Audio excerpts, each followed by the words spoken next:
verdad es que ahora que lo pienso está muy ligado, porque en realidad la primera persona que me sugirió hacer yoga fue una profesora de interpretación.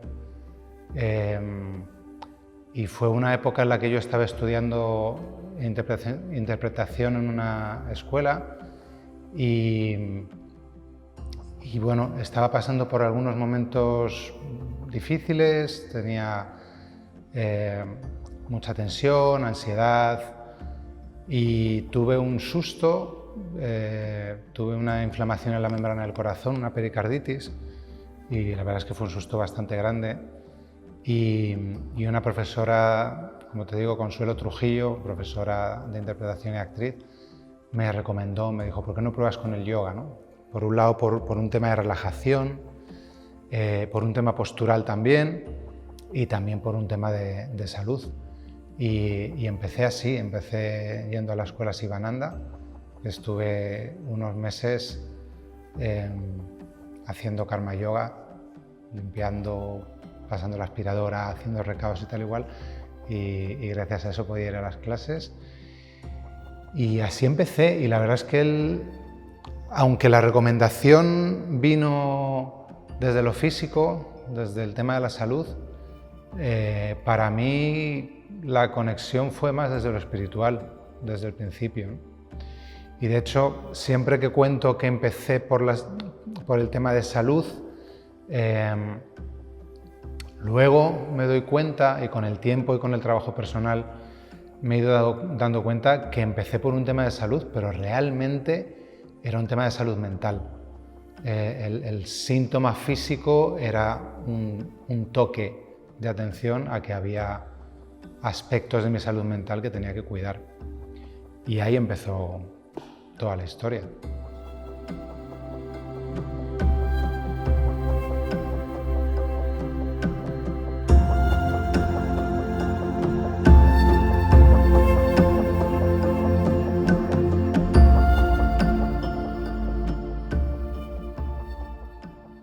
Para mí,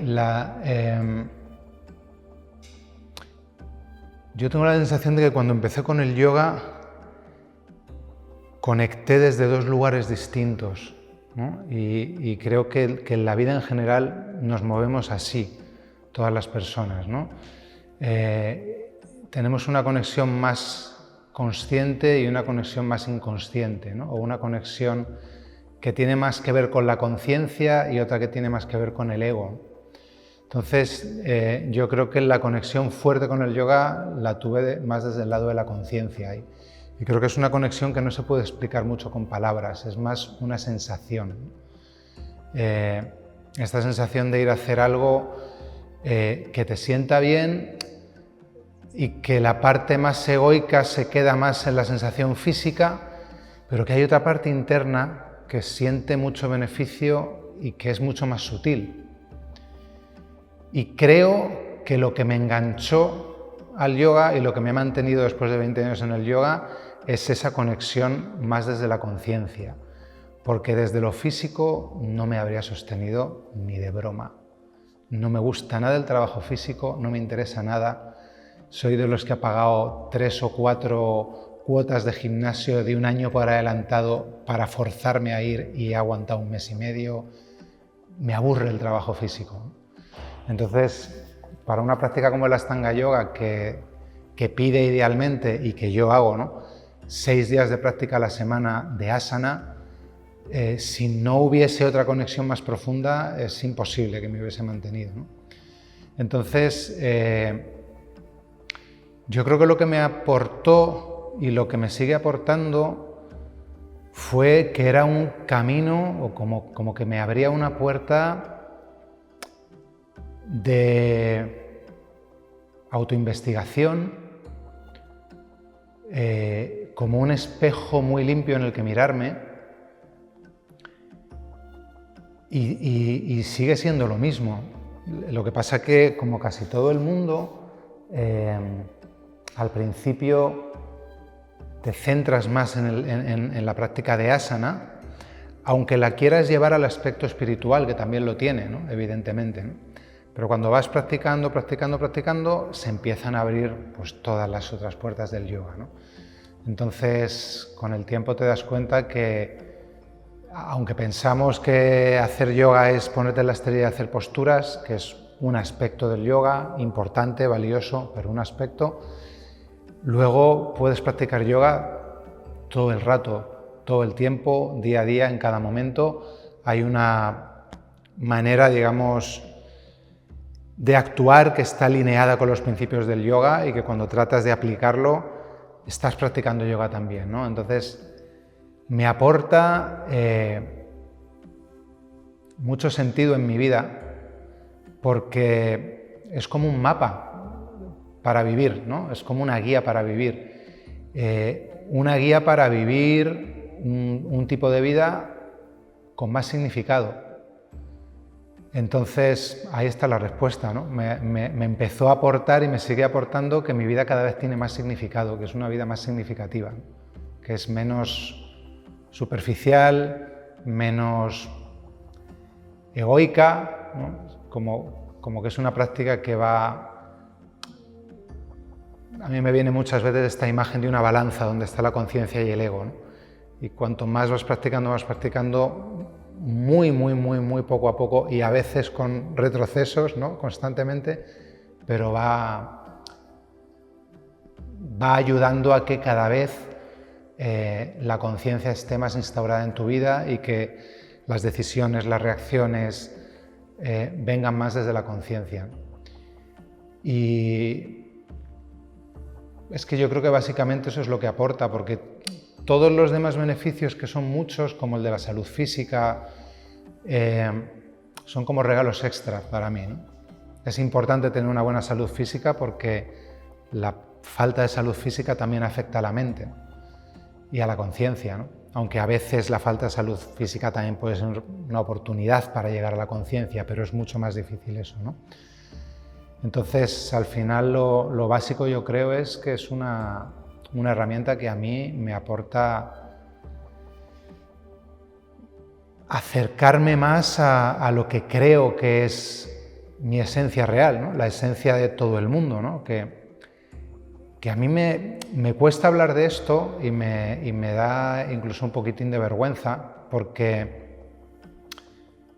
creo que son temas muy profundos que se suelen banalizar mucho, ¿no? Y que creo que ahora tenemos una corriente espiritual que está muy de moda y que, con todos los respetos, creo que muchas veces peca un poco de frivolidad y de frase muy grandilocuente, pero con poco... Pero hablando con toda la sinceridad que puedo,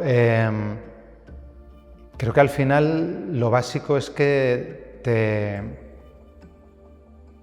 hace ser una persona más amorosa, más abierta, más sensible, y esto te hace conectar con los demás a un nivel más profundo, ¿no? Y todo eso da sentido a la vida, a mi vida, por lo menos.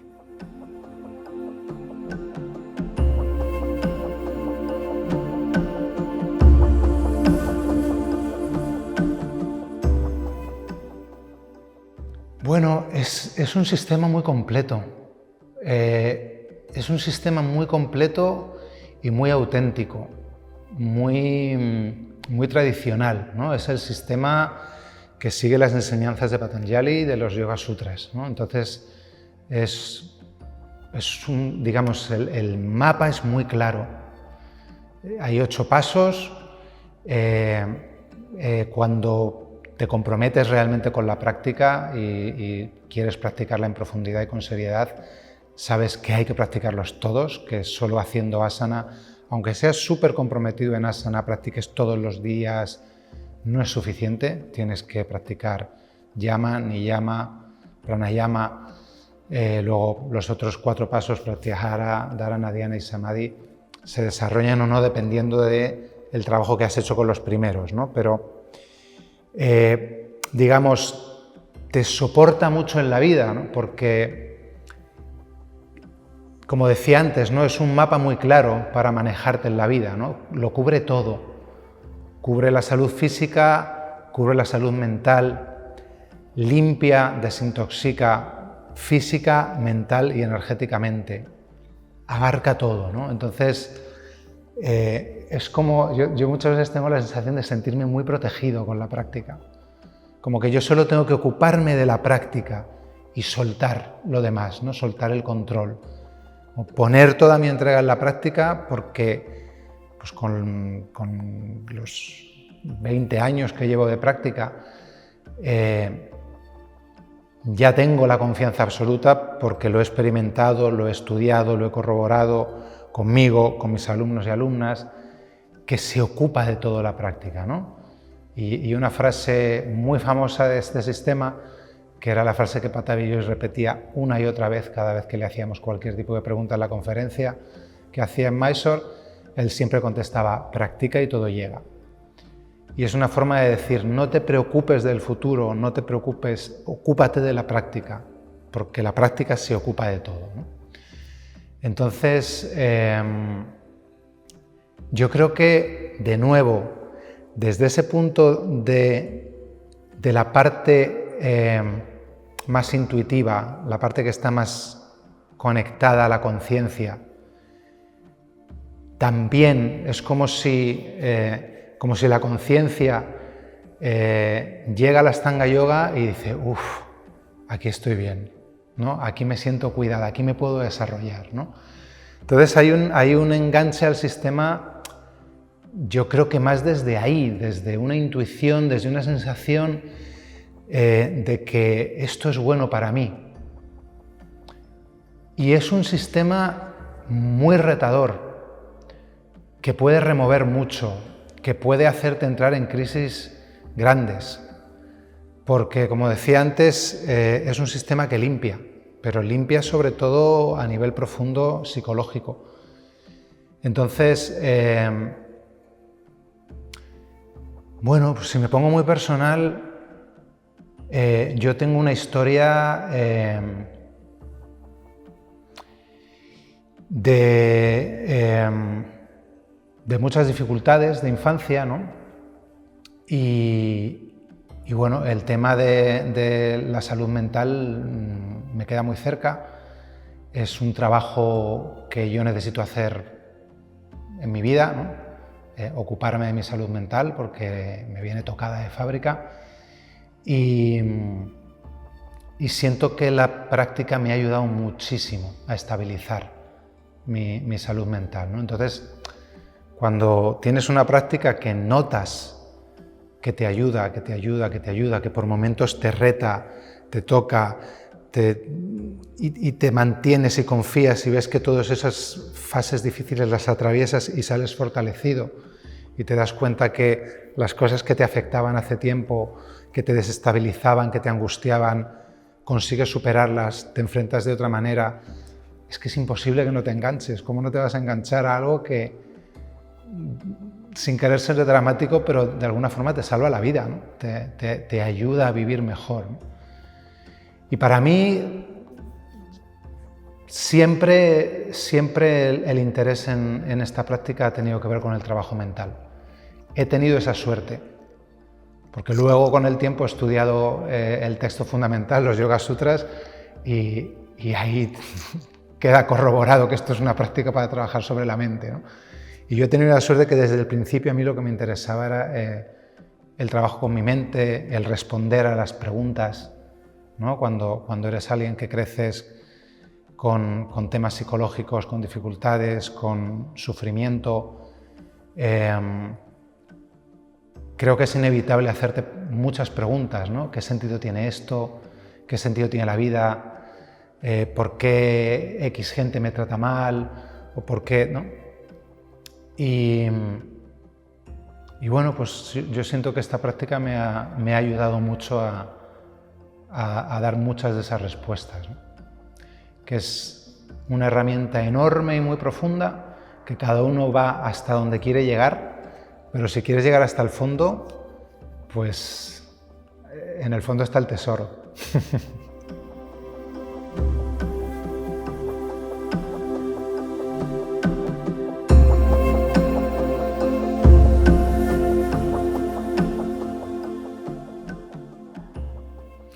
Bueno, Yo creo que como cualquier linaje podemos rebobinar en la historia hasta un cierto punto, ¿no? Porque, como decía antes, Ashtanga es un sistema muy tradicional y es un linaje, es decir, que esto se transmite por contacto directo de maestro o maestra a discípulo o discípula. Y bueno, pues yo podría ser un ejemplo de alguien que ha sido alumno durante muchos años, que sigue siendo alumno de mi maestro, que es Sharath Joyce, con quien empecé a practicar, a quien conocí en el año 2002 en mi primer viaje a Mysore. Y a partir de ahí he intentado viajar todos los años, no todos lo he conseguido, pero sigo viajando todos los años prácticamente a seguir estudiando con él. Y en un momento dado de mi proceso con él, un día me dijo: estás preparado para enseñar, puedes empezar a enseñar, ¿no? Esto es cómo funcionan los linajes, ¿no? El maestro, después de mucho tiempo de contacto directo, de conocer al alumno, a la alumna, cuando considera que está preparado, pues le dice: ya puedes enseñar, ¿no? Entonces, pues la historia podría empezar por mí o por cualquiera de mis compañeros y compañeras, que somos profesores actuales, que estamos a cargo o acompañando a una comunidad de estudiantes y que hemos estudiado con este maestro, Sharath Joyce, que a su vez él aprendió todo de su maestro, que fue Pattabhi Joyce. Que Pattabhi Joyce aprendió de su maestro, que fue Krishnamacharya.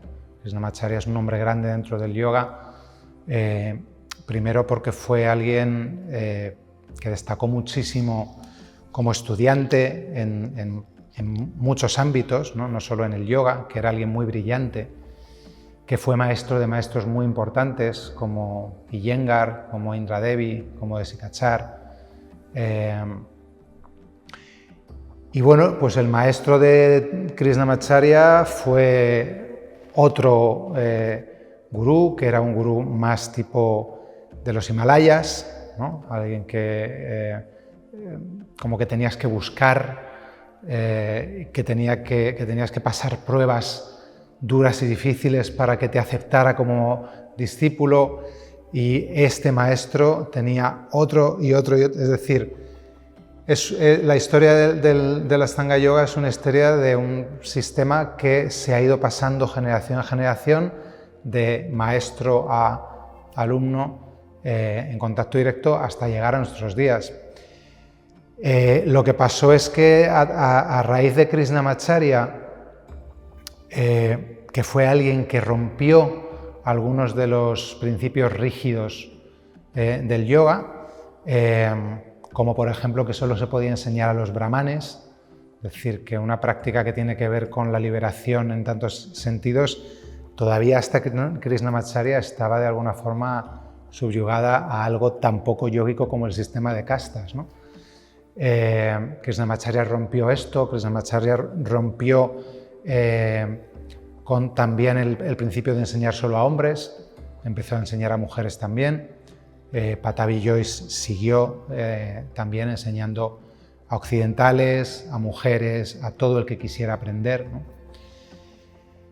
Y esto fue lo que abrió mucho el sistema de Ashtanga Yoga a Occidente, ¿no? Como yo creo que el propio efecto del yoga en la práctica de esos maestros, que les hizo tomar más conciencia sobre los prejuicios que venían heredados, y que también les dio, yo creo, la valentía de romperlos y de hacerla más accesible. Entonces, bueno, el Ashtanga viene sobre todo de Mysore, de una ciudad al sur de la India, que es de donde Pattabhi Joyce empezó con la primera escuela de Ashtanga Yoga, que heredó mi actual maestro y el actual, digamos, gurú del Ashtanga Yoga, Sharath Joyce.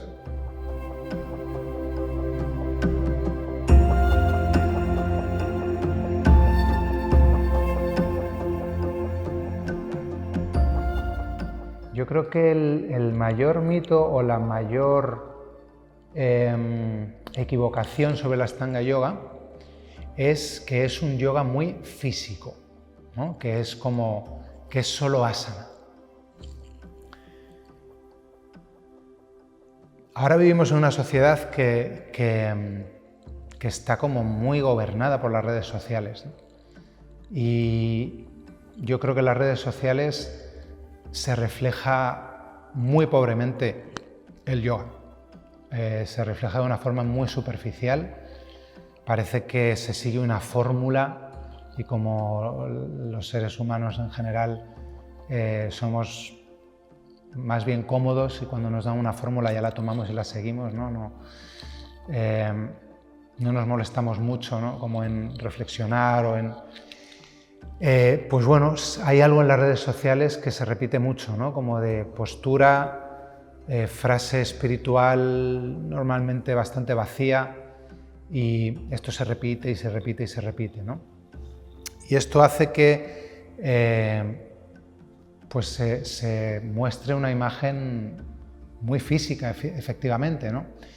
Es cierto que es difícil mostrar en una imagen pues los conceptos como la filosofía del yoga, ¿no? Como yama y niyama. Pero entiendo que cuando gente que no conoce lo que es el yoga y que no sabe lo que es el Ashtanga Yoga ve posturas y posturas y posturas y posturas, digan, esto es gimnasia, ¿no? También es cierto que hay una poca comprensión de por qué en este sistema se hacen posturas que son realmente llamativas, ¿no? Son posturas muy difíciles. Toda la primera serie de la Ashtanga Yoga no es una serie donde se hagan muchas posturas muy difíciles. Hay algunas posturas difíciles. Según se van avanzando en las series, las posturas se van complicando y se van complicando, ¿no? Y es verdad que hay muchas posturas que cuando las ves y solo las miras desde lo físico, pueden parecer muy pues, como de malabarismo, ¿no? Pero es muy importante entender qué es lo que se trabaja en esas posturas, ¿no?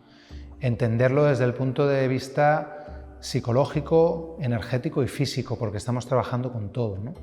Desde el punto de vista físico, todas las posturas tienen muchos beneficios. Beneficios que están muy enfocados a limpiar, a desintoxicar, a desbloquear, a poder llegar a desbloquear tensiones que podemos llevar manteniendo toda la vida. Tensiones que se han creado en algún momento muy doloroso de nuestra infancia, ¿no? Donde, por ejemplo, nos han censurado una reacción o un comportamiento completamente orgánico, natural, y nos ha llegado el mensaje de eso no, o si eres así no te quiero. Y eso crea una tensión interna, ¿no? Y esa tensión interna podemos estar arrastrándola toda la vida, ¿no? Entonces aquí hay un sistema en el que cuando vas avanzando y vas avanzando, no va a haber ni un solo movimiento que no hagas en este sistema. Te vas a mover hacia todos los lados, vas a mover el cuerpo hacia todos los lados. Todo este movimiento ayuda mucho a desbloquear el cuerpo, a que gane toda la libertad que teníamos cuando éramos niños, ¿no? Que es cuando éramos realmente libres, cuando teníamos toda la confianza ante el mundo, ¿no?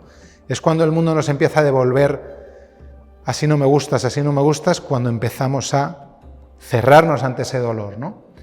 Entonces, esto es un aspecto que es súper importante, que tiene que ver con el físico, pero también, como te das cuenta, también tiene que ver con el emocional. Porque cuando vuelves a conseguir esa libertad física, muchas veces, y esto lo vemos muchas veces en las clases de asana, de pronto alguien en una postura sale de la postura y empieza a llorar, ¿no? Tiene un desbloqueo emocional, ¿no? Y muchas veces la propia persona no entiende nada, ¿no? A mí me da ternura, la verdad, ¿no? Cuando veo a alguien que tiene un desbloqueo emocional y casi se empieza a disculpar y te dice, es que no entiendo qué me pasa, ¿no? Y digo, no te preocupes por entenderlo, no pasa por aquí, ¿no? Estás limpiando, acabas de soltar algo emocional que estaba ahí agarrado, ¿no? Y es gracias al trabajo de la postura y al trabajo de la respiración, ¿no? Entonces, También a nivel mental, esto es una práctica que trabaja muy a fondo con el estrés, que es una de las mayores causas de sufrimiento y de enfermedad que tenemos, ¿no? Y trabaja de una forma muy sabia y yo diría que muy india también, ¿no? ¿Qué hacemos? La dificultad en la secuencia va creciendo, la dificultad de las posturas va creciendo. ¿Qué es lo que hacemos? Nos colocamos en una situación estresante, con conciencia, y tratamos de relajarnos en esa situación. Es decir, hay muy poquito que dice Patanjali en los Yoga Sutras sobre asana, pero hay algo clave que dice. Y lo que dice es que asana tiene que ser estable y cómoda. Es decir, en cada postura en la que entras, tu trabajo es transformar esa postura en una postura estable y cómoda. Cuando vas avanzando en la secuencia y van llegando posturas que despiertan miedo a hacerme daño, ansiedad, vergüenza, porque el de al lado la puede hacer y yo no, frustración, porque me doy cuenta de que tengo límites. Todas estas emociones crean estrés, especialmente el miedo. Y lo que hago es colocarme en una situación de estrés y tratar de relajarme, igualar la respiración, aflojar y atravesar el estado emocional que crea la postura hasta que puedo conseguir la calma. Esto es lo que intentamos hacer en asana.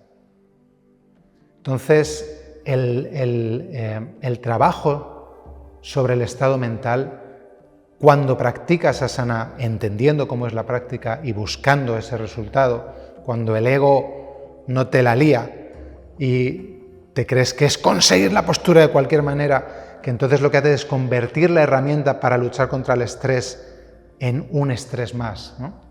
Cuando practicas con la intención adecuada, por eso la complicación en la secuencia, por eso hay algunas posturas que dices, Dios mío, pero ¿para qué haces eso? ¿Qué sentido tiene? Es una locura hacer eso. No todo el mundo tiene que hacer las posturas más avanzadas, no es necesario, pero cuando es posible es un trabajo más fino, más profundo con el estado mental, ¿no?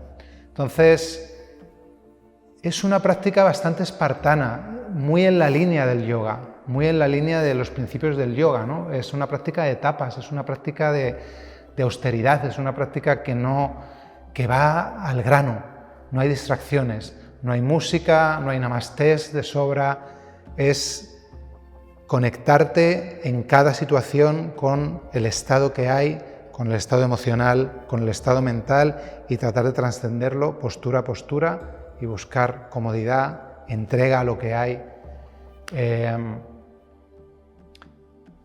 Pero no se puede juzgar desde fuera.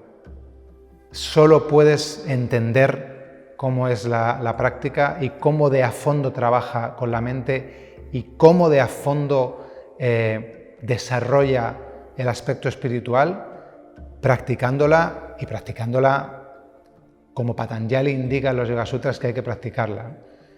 Practicarla durante mucho tiempo, sin interrupciones, siendo la práctica adecuada para cada uno, con mucha implicación y con actitud positiva, ¿no? Esa es la práctica que triunfa, ¿no? Y esa práctica solo la puedes experimentar en primera persona.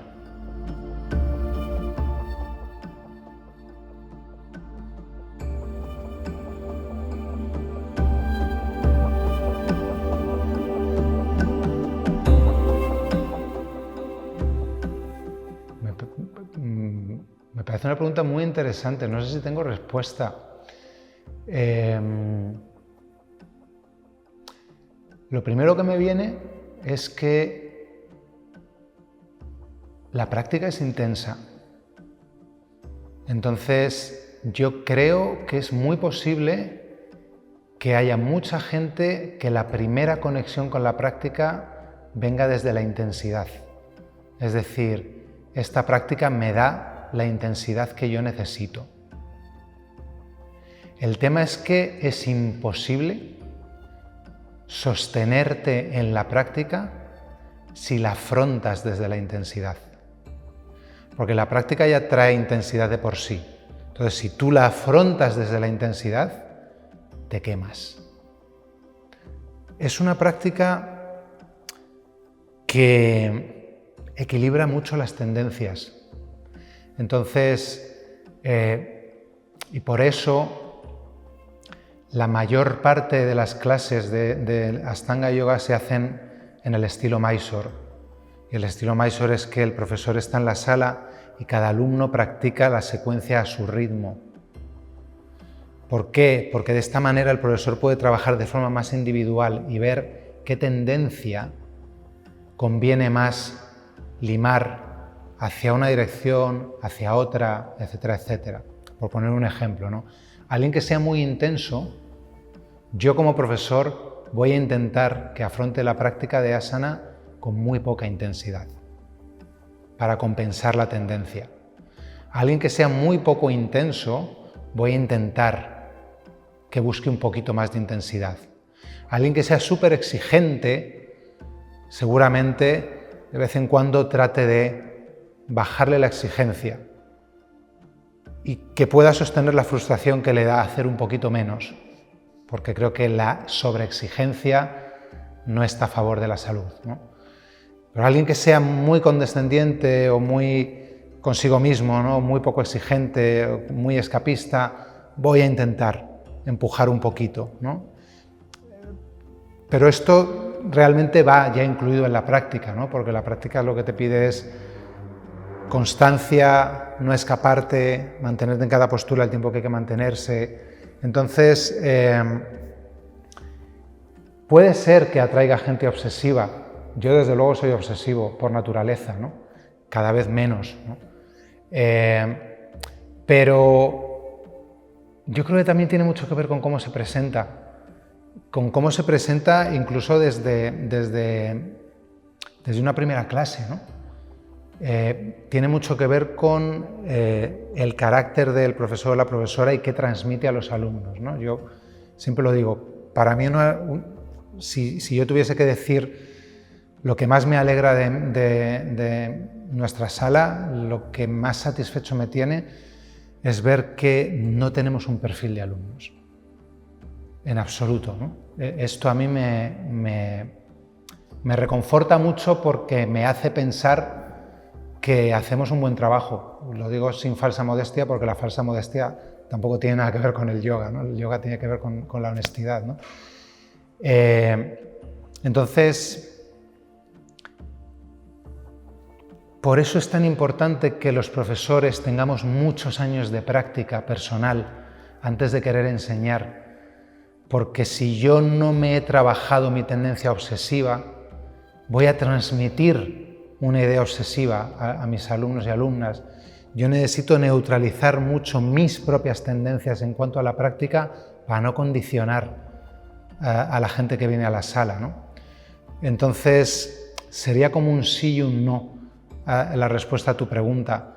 Creo que puede haber una tendencia a que la gente que se enganche con la práctica de la Ashtanga sea gente más obsesiva o más intensa, pero creo que si dan con buenos profesores,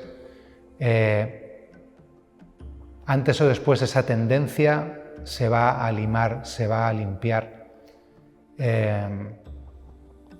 Y luego gente que no sea muy obsesiva, muy intensa, es posible que no se sienta atraída o no conecte con esta práctica, ¿no? Y está bien, yo creo que es una práctica que ayuda a todo el que viene, pero no creo que sea para todo el mundo, ¿no?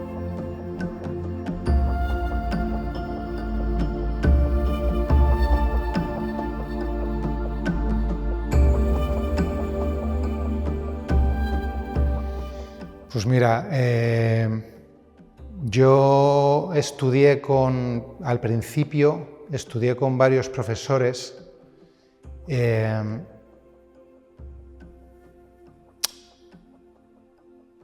y por supuesto que de todos he sacado algunas cosas, ¿no? Incluso de alguna profesora que me ha podido enseñar más el lado feo de la práctica, ¿no? El lado de la obsesión, de la agresividad, del abuso de poder. Incluso de ahí he aprendido mucho, ¿no? Porque cuando aprendes cómo se siente recibir todo esto, de alguna forma es un buen regalo como profesor para no repetir estos comportamientos, ¿no? Entonces, de todos los profesores que he tenido en toda mi primera fase, he aprendido cosas valiosas, ¿no? En positivo o en negativo. Pero una vez más, el approach tradicional de esta práctica es algo que a mí me cautivó, ¿no? Y ese approach también recomienda un solo maestro, un solo sistema, ¿no? Y esto tiene que ver con permitir la menor distracción posible. Cuando estás con un solo maestro, primero esa relación es mucho más profunda, ¿no? Y en esa relación de confianza, eso es lo que crea la posibilidad de la transformación. Es difícil que yo me pueda abrir a ti, que pueda confiar en ti, que me pueda entregar, que pueda entregar mi práctica a ti, si lunes y miércoles vengo contigo, martes y jueves vengo con otro, luego me hago un curso con este, luego estoy distrayendo, ¿no? Estoy repartiendo mi entrega, ¿no? Entonces llegó un momento en que yo entendí esto y a partir de ahí mi maestro ha sido y sigue siendo Sarah Joyce. Y para mí es un privilegio tener un maestro como él. Me considero hiper afortunado. Ya son 19 años de relación. No creo que haya nadie que conozca mi práctica como él, obviamente. Entonces, él es mi único profesor. Mi práctica está en sus manos. Le veo una vez al año cuando tengo suerte, un par de meses. Esto me da alimento para el resto del año, para seguir practicando. Y no tengo mucha más relación con más profesores, ¿no? Es decir, tengo muchos amigos y amigas que son profesores y si de pronto me voy de viaje a un sitio y hay una sala, voy a practicar allí, voy a hacer mi práctica en su sala, pero no voy a aprender de esa persona. Por el mismo motivo, cuando vienen profesores a Madrid no voy a sus cursos, porque para mí no tiene sentido que alguien que viene 2 días a mi ciudad me vaya a aportar algo, alguien que no conoce nada de mi práctica, ¿no? Cuando tengo un profesor que, aunque le vea mucho menos, el primer día que hago mi práctica con él sé que me lee completamente, ¿no? Entonces, ese es mi profesor.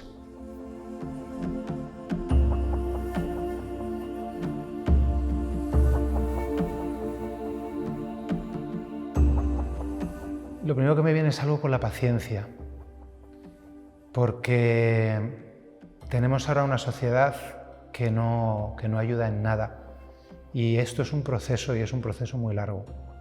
Como si alguien llega al yoga esperando resultados rápidos, se va a decepcionar y va a abandonar. Y todo lo que es valioso en esta vida requiere de esfuerzo. Entonces es crecer, yoga es crecer a nivel interno, ¿no? Tú no puedes tener un hijo y decir, joder, ¿cuándo cumples 18? ¿No? Tienes que tener paciencia, tienes que estar en el proceso, ¿no? Con el yoga es lo mismo.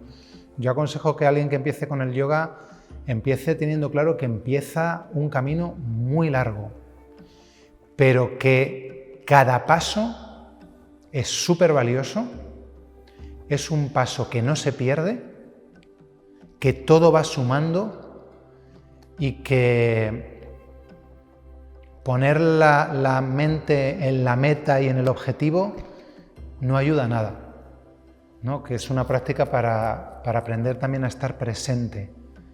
Entonces aconsejo mucha paciencia, sobre todo con uno mismo, mucha valentía, porque creo que el yoga es una herramienta para mirarse dentro, y para mirarse dentro con todo hay que ser valiente. Y que cuando eres valiente, todas esas cosas que llevamos dentro que nos da miedo mirar, nos siguen limitando. Como que la respuesta que damos normalmente, que es, esto yo prefiero no verlo, cuando no lo veo, pero me sigue limitando, ¿no? Cuando tengo el valor de mirar dentro, me voy a liberar de muchas cosas, ¿no? Pero para eso hace falta paciencia, valentía. Idealmente es muy importante encontrar un buen profesor o profesora, alguien en quien confíes, alguien que te inspire, alguien a quien veas coherente, no iluminado, no trascendido, porque esto no es una exigencia que puedas hacer a nadie, porque esto es un proceso y los profesores también estamos en proceso, pero sí que veas coherencia, que veas que lo que dice y lo que intenta hacer sea lo mismo, ¿no? Porque no siempre lo que los profesores de vida intentamos enseñar lo conseguimos, pero lo importante es que realmente hay un intento sincero por conseguirlo, ¿no? Esto es lo que me viene así de consejo.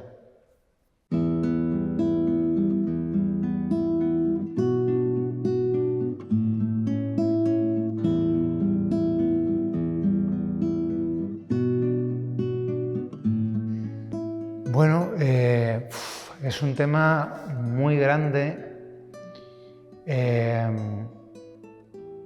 No hablar de todo el tema del karma, del dharma, de la reencarnación es grande. Yo he estudiado estos temas, ¿no? Y cuando pienso en la muerte, la verdad es que, bueno, pues al final distintas filosofías, distintas religiones intentan dar respuesta a la muerte. La reencarnación es una teoría más, ¿no? Yo muchas veces cuando pienso en la muerte me viene una frase de una película de Woody Allen que se me quedó grabada, ¿no? Que era una película en la que el personaje está con una inquietud existencial muy grande y está intentando dar respuesta al tema de la muerte. Y dice, hay un momento que dice algo así como, he leído a los grandes filósofos, he escuchado a los grandes maestros, a los grandes pensadores, y al final ninguno de ellos sabe más que yo sobre la muerte, porque ninguno lo ha pasado, ¿no? Todos son teorías, todos son ideas, ¿no? Entonces,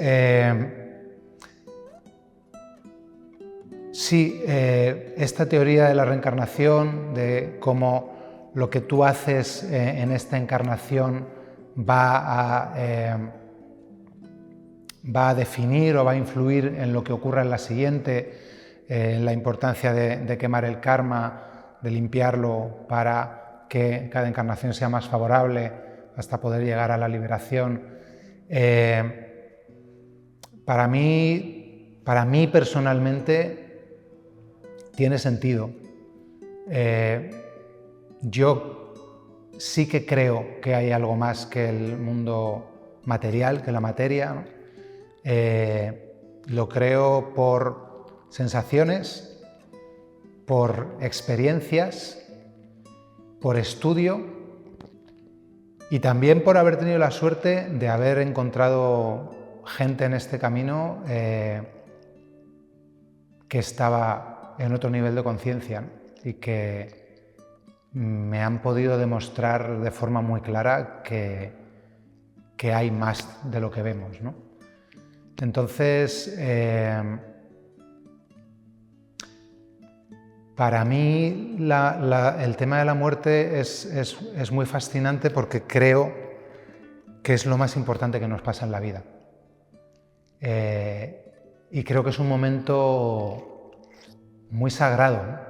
Yo he tenido la suerte, para mí fue un regalo, ¿no?, de estar acompañando a una de las personas más importantes que he tenido en mi vida cuando se moría, una de mis mejores amigas. Y yo lo viví como un momento altamente espiritual y misterioso,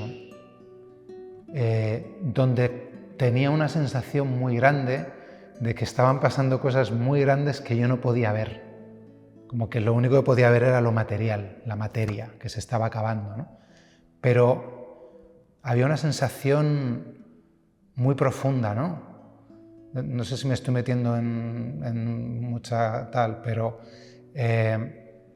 yo tuve una sensación muy profunda de nacimiento, no de muerte. Tenía una sensación de que estaba ocurriendo lo mismo que cuando se está dando a luz. De hecho, lo que le decíamos en muchos momentos era muy parecido, ¿no? Tranquila, respira, está todo bien. Le dábamos mucho cariño, ¿no? Mientras estaba acabando de respirar, ¿no? Y algo que me llamó mucho la atención fue ver cómo su cuerpo se apagaba, pero hubo un momento en que su mirada perdió completamente la presencia, ¿no? Como pasó de estar mirándonos a de pronto ya no había presencia, ¿no? Y a mí esto me llamó mucho la atención, ¿no? Y me acuerdo que pensé, el cuerpo sigue acabando de estropearse, como de quedarse sin pilas, pero ella ya no está, ya no hay presencia, ¿no? Entonces yo sí que creo que hay una conciencia que está utilizando esto que es materia para desarrollar quién sabe qué, para desarrollarse, ¿no? Y creo que la muerte no es lo que en la mayoría de la sociedad vive. Creo que es importantísimo mirarla a la cara. Para mí lo es. Me parece una locura que la muerte sea el único hecho que tenemos claro 100%, que sea la única experiencia que tenemos clara 100% que vamos a tener y queramos pretender que no existe, ¿no? Para mí es absolutamente lo opuesto. Me interesa la experiencia, me causa tanto miedo como curiosidad y fascinación. Me interesa entender de qué va. Y a la vez creo que las mayores respuestas a la muerte las tenemos en cómo vivimos la vida. Para mí, en toda la reflexión que he hecho sobre la muerte, que es mucha y que me sigue interesando y que sigo reflexionando sobre ella, como la conclusión más clara que tengo, sin haberme muerto y con lo que vale esa conclusión, es que cuanto más podamos vivir la vida con entrega, mejor muerte vamos a tener. Esto es algo en lo que confío mucho.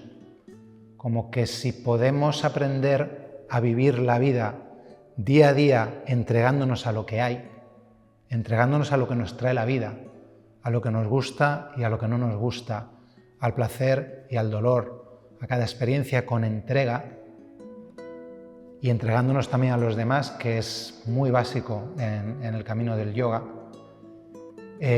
Confío en que cuando la vida traiga esa última experiencia, tendremos entrenada la capacidad de entrega y nos podremos entregar también a esa experiencia.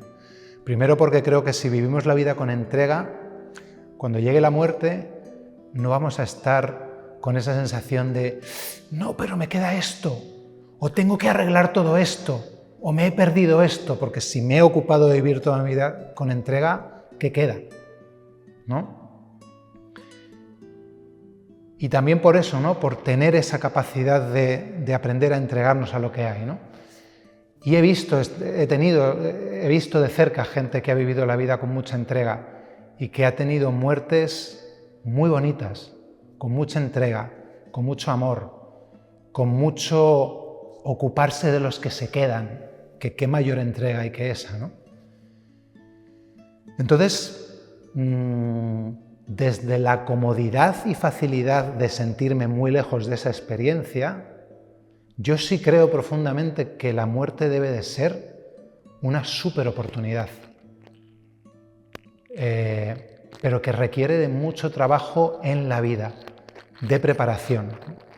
Y yo leí muy al principio de mi comienzo con el yoga una frase que se me quedó también, ¿no? Y yo creo que cuando se nos quedan frases siempre es por algo, es como que la conciencia las agarra y dice, espérate que esto en un tiempo... Y esa frase era, alguien decía que el yoga era una preparación para la muerte. Y yo ahora creo profundamente en esto. Es una preparación para poder vivir todo con entrega máxima, y si sabes vivir todo con entrega máxima, estás preparado para la muerte. Esto lo creo.